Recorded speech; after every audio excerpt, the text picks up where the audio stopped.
Welcome to AP అఖిలపక్ష news. Mahatma Jyotirao Phule జయంతి సందర్భంగా ఘన నివాళులు అర్పించిన కుప్పం నియోజకవర్గం తెలుగుదేశం పార్టీ మహిళా అధ్యక్షురాలు జిఎస్ అనసూయ గత వైసీపీ ప్రభుత్వ హయాంలో అరాచకాలు, దౌర్జన్యాలు, బెదిరింపులు తప్ప అభివృద్ధి శూన్యమని తెలియజేశారు. కూటమి ప్రభుత్వం ఏర్పాటు తర్వాత తిరిగి ఆంధ్రప్రదేశ్ అభివృద్ధి బాటగా కొనసాగుతుందని ప్రజలు హర్షం వ్యక్తం చేస్తున్నారు అని తెలిపారు.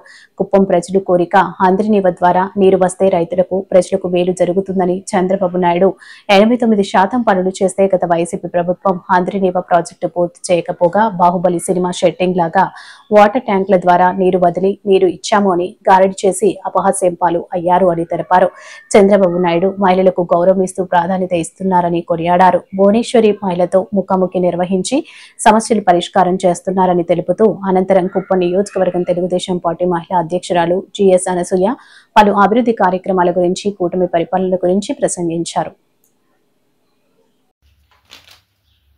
రాష్ట్ర ప్రజలందరికీ జ్యోతిరావు పూలే సందర్భంగా ఈరోజు మన కుప్పం నియోజకవర్గంలోని ఇన్ఛార్జ్ వర్యులు పిఎస్ మునరత్నం సార్ గారికి, అదేవిధంగా డాక్టర్ కంచర్ల శ్రీకాంత్ సార్ గారికి, ఎమ్మెల్సీ, ప్రభుత్వ విప్, అదేవిధంగా నాతోటి మహిళా సోదరిమణులందరికీ కూడా పేరు పేరున ధన్యవాదాలు తెలియజేస్తున్నాను. ముఖ్యంగా కుప్పం నియోజకవర్గంలో గత 5 సంవత్సరాల్లో జరిగినటువంటి అరాచకాలన్నిటికీ కూడా మన కూటమి ప్రభుత్వం పెద్దపీట వేసింది. ఎందుకంటే గత ప్రభుత్వంలో చేసినటువంటి అరాచకాలు, మున్సిపాలిటీ ఎన్నికల్లో జరిగినటువంటి అన్యాయాలు, ఎలా ఓటర్స్ని వాళ్ళు దొంగ ఓటర్స్ని తీసుకొచ్చి ఓట్లు వేయించుకొని చైర్మన్ పదవిని కైవసం చేసుకున్నారు. అదేవిధంగా మహిళల పోరాటం ఎలాంటిదో యావత్ రాష్ట్ర ప్రజలందరూ కూడా తెలుసుకున్నారు, యావత్ రాష్ట్ర ప్రజలందరూ కూడా చూశారు. ఎందుకంటే ఒక ఎంప్లాయీ దగ్గర నుండి ఒక స్టూడెంట్ దగ్గర వరకు వాళ్ళంతా కూడా అరాచకాలు చేసి మున్సిపాలిటీ ఎలక్షన్లో ఓట్లు వేసుకొని గెలుచుకున్నారు. అదేవిధంగా లోకల్ పిటిసి ఎలక్షన్స్కి వస్తే కూడా అక్కడ కూడా మొత్తం తానంతటి తాను ఓట్లు గుద్దుకొని వాళ్ళు గెలిచినటువంటి వ్యక్తులే. సో ఇలా జరిగినటువంటి పరిపాలన ఈ గత 5 సంవత్సరాలు అన్యాయాలకు, అరాచకాలకు, రౌడీజాలకు పెద్దపీట వేశారు. కానీ డెవలప్మెంట్ దిశగా ఎక్కడ కూడా వాళ్ళు ముందడుగు వేయలేకపోయారు.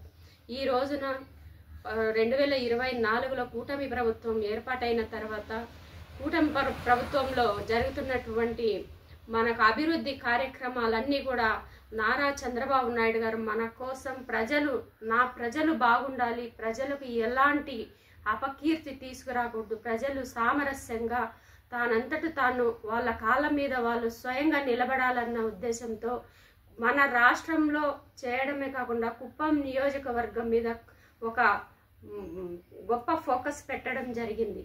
కుప్పం నియోజకవర్గంలో కడా ఆఫీస్ని ఏర్పాటు చేసి అక్కడ ఒక ఐఏఎస్ ఆఫీసర్ని నియమించి అప్పటికప్పుడు మనకు వారానికి ఒక్కసారి గ్రీవెన్స్ ఏర్పాటు చేయడమే కాకుండా ప్రజల సమస్యల్ని 24 hours దగ్గరుండి చూస్తున్నటువంటి మన ఐఏఎస్ వికాస్ సార్ గారికి కూడా చేతులెత్తి దండం పెడుతున్నాం.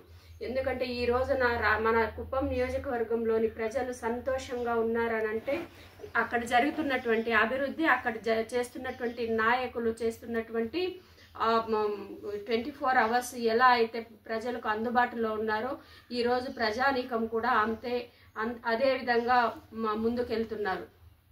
ఈ రోజున మనం చూసుకుంటే మన కూటమి ప్రభుత్వంలో అభివృద్ధి కార్యక్రమాలని తీసుకుంటే మహిళలకు పెద్దపీట వేశారు. మొట్టమొదటగా మహాశక్తి ప్రోగ్రాం అనేటటువంటి కాన్సెప్ట్ని తీసుకొచ్చి మహాశక్తి ప్రోగ్రాంలో మహిళలందరూ కష్టపడ్డారు. మేమైతే యాక్చువల్గా నా గురించి నేను చెప్పుకోవడం గొప్ప కాదు, కానీ నేను ఒక MBA చదువుకున్నటువంటి మహిళని.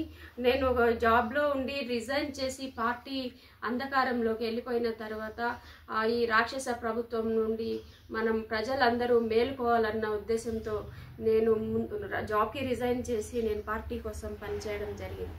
అప్పుడు మనం ఒక మహిళగా మనం ముందుకు వస్తే మనల్ని చూసి ఇంకో 10 మంది ముందుకు వచ్చే పరిస్థితి ఉంటుంది అన్న ఉద్దేశంతో నేను బయటకు వచ్చి గత 5 సంవత్సరాలు నేను పనిచేయడం జరిగింది. మేము నియోజకవర్గ స్థాయి నుండి గ్రామ స్థాయి వరకు కమిటీలను ఏర్పాటు చేసుకుని ఆ కమిటీల ద్వారా ఒక ఉమెన్ పవర్ అనేది, ఒక ఉమెన్ వింగ్ అనేది అటువంటి దాన్ని మేము ఏర్పాటు చేసుకొని ఈరోజు ఒక ఉమెన్ అనేటటువంటిదే మన నియోజకవర్గంలో ఒక దాదాపుగా 7,000 మంది కమిటీ సభ్యులు ఉన్నారంటే నిజంగానే మేము చాలా సంతోషిస్తున్నాం.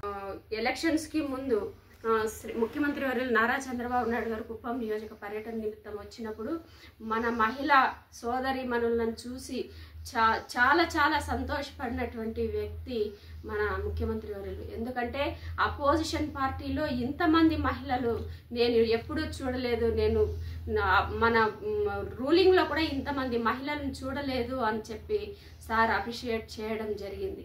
అలా మహిళా టీం కష్టపడిందని చెప్పి నేను గట్టిగా తెలియజేస్తున్నాను. అదేవిధంగా మహిళలకు కూడా పెద్దపీట వేశారు ముఖ్యమంత్రి వర్యులు. మహిళలందరి తరపున కూడా నేను ఆయనకి పాదాభివందనం చేస్తున్నాను. ఎందుకంటే మహిళలు ఎక్కడో వంటింటికి పరిమితమైపోయినటువంటి మహిళల్ని డ్వాక్రా సంఘాల ద్వారా ఈ రోజున వాళ్ళ కాళ్ళ మీద వాళ్ళ నిలబడి 10 నుండి 20 లక్షలు వరకు వితౌట్ షూరిటీతో లోన్లు తీసుకొని వాళ్ళ పిల్లల్ని చదివించుకోవడం దగ్గర నుండి వాళ్ళ సొంత ఉపాధి కోసం సొంతంగా ఏదో ఒక్కొక్క వ్యాపారం ప్రారంభించి వారు బ్రతుకుతున్నారంటే అవన్నీ కూడా మన ముఖ్యమంత్రి నారా చంద్రబాబు నాయుడు గారి చొరవ అని చెప్పి నేను ఇవాళ తెలియజేస్తున్నాను. అంతేకాకుండా మహిళా చిరు వ్యాపారవేత్తలకు ఈ మొన్నటికి మొన్న మన నియోజకవర్గంలో 400 ఈ-సైకిల్స్ని ఇచ్చి మనకు మేలు చేసినటువంటి గొప్ప ఆదర్శమూర్తి మన చంద్రబాబు నాయుడు గారు. అంతేకాకుండా మహిళలకు 33% రిజర్వేషన్ ఇచ్చి అన్ని రంగాల్లో ముందుకు తీసుకొస్తున్నటువంటి వ్యక్తి మన నారా చంద్రబాబు నాయుడు గారు. ఇలా చెప్పుకుంటూ పోతే ఆయన ఆయన గొప్పగా పొగడడం కాదు, ఒక మంచి విజనరీ లీడర్ అని చెప్పి నేను గట్టిగా తెలియజేస్తున్నాను. అంతేకాకుండా గ్రామాభివృద్ధికి వస్తే గ్రామాల్లో సీసీ రోడ్ల దగ్గర నుండి స్ట్రీట్ లైట్స్ దగ్గర నుండి బోర్ల వాటర్ సమస్య రాకుండా ప్రతి ఊరికి కూడా ఒక్కొక్క బోర్ వేసి ఎక్కడ కూడా వాటర్ ప్రాబ్లమే రాకూడదన్నటువంటి సంకల్పంతో ఈ రోజున అక్కడ ఉన్నటువంటి లోకల్ లీడర్స్ సహకారంతో పనిచేసుకుంటూ పోతుందంటే ఈ కూటమి ప్రభుత్వం నిజంగానే ప్రతి ఒక్కరూ కూడా గమనించాల్సినటువంటి పరిస్థితి అని చెప్పి కూడా నేను తెలియజేస్తున్నాను. అంతేకాకుండా ప్రజల్ని మోసం చేయాలన్నటువంటి సంకల్పంతో హంద్రీ నీవా కాలువని ఫేక్గా వీడియోస్ తీసి ప్రజల్ని మోసం చేయాల్సినటువంటి పరిస్థితికి వచ్చినటువంటి ఈ జగన్మోహన్ రెడ్డికి హంద్రీ నీవా కాలువ గత చంద్రబాబు నాయుడు గారి గవర్నమెంట్లో మనకు 89% కంప్లీట్ చేశారు. ఉన్నదంతా ఒక 10-12% దాన్ని కూడా కంప్లీట్ చేయలేక మొత్తం సినిమా సెట్టింగ్స్ లాగా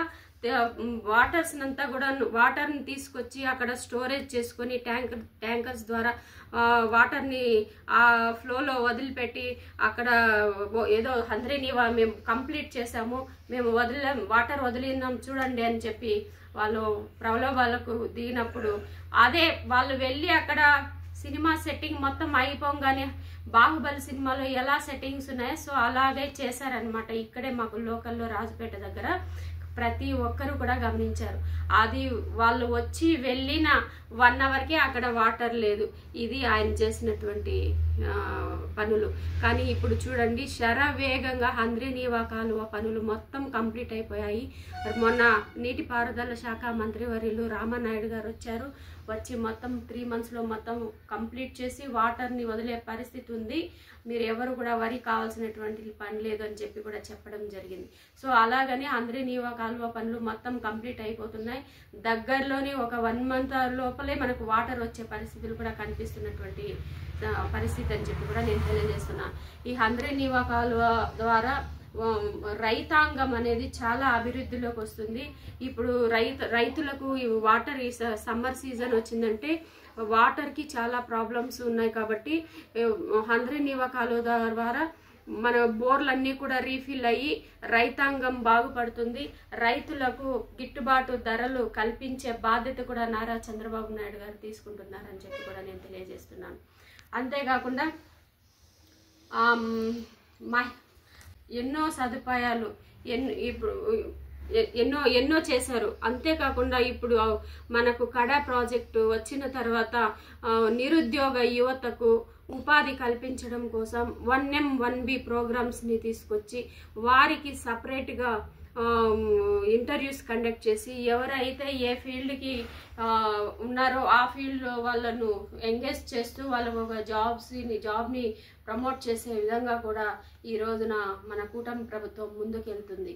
అదేవిధంగా మహిళలకు ప్రత్యేకమైనటువంటి ఉమెన్ ఎంటర్ప్రెన్యూర్షిప్ ప్రోగ్రామ్ని కూడా కండక్ట్ చేస్తున్నారు.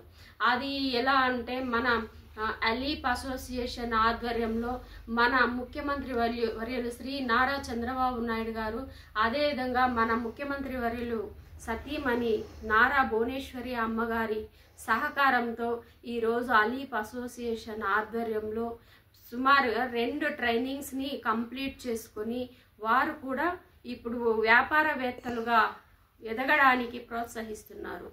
ఈ చిరు వ్యాపారుల సంఘం ఏదైతే ఉందో వారికి సపరేట్గా ఇక్కడ 18 ఎకరాల్లో స్త్రీ అసెంబ్లీలో ఏవైతే ప్రవేశపెట్టారో బిల్లులు అది నీటి రంగానికి వ్యవసాయ రంగానికి ఏర్పాటు చేయడం జరిగింది. అదేవిధంగా మనకు అన్నా క్యాంటీన్లు అనేది గత 5 సంవత్సరాలను కంప్లీట్గా ధ్వంసం చేసి మూసివేయడం జరిగింది జగన్మోహన్ రెడ్డి. కానీ మళ్ళీ ఆ అన్నా క్యాంటీన్లు పునరుద్ధరించారు. ఈరోజు పేదలు పట్టెడన్నం పెడుతున్నారంటే అది చంద్రబాబు నాయుడు గారి పుణ్యం అని చెప్పి కూడా నేను ఇవాళ తెలియజేస్తున్నాను. అంతేకాకుండా ఎంతోమంది మహిళలకు పెద్దపీట వేస్తున్నటువంటి శ్రీ నారా చంద్రబాబు నాయుడు గారికి నేను చేతులెత్తి నమస్కరిస్తూ సెలవు తీసుకుంటున్నాను. Thank you very much. జై తెలుగుదేశం.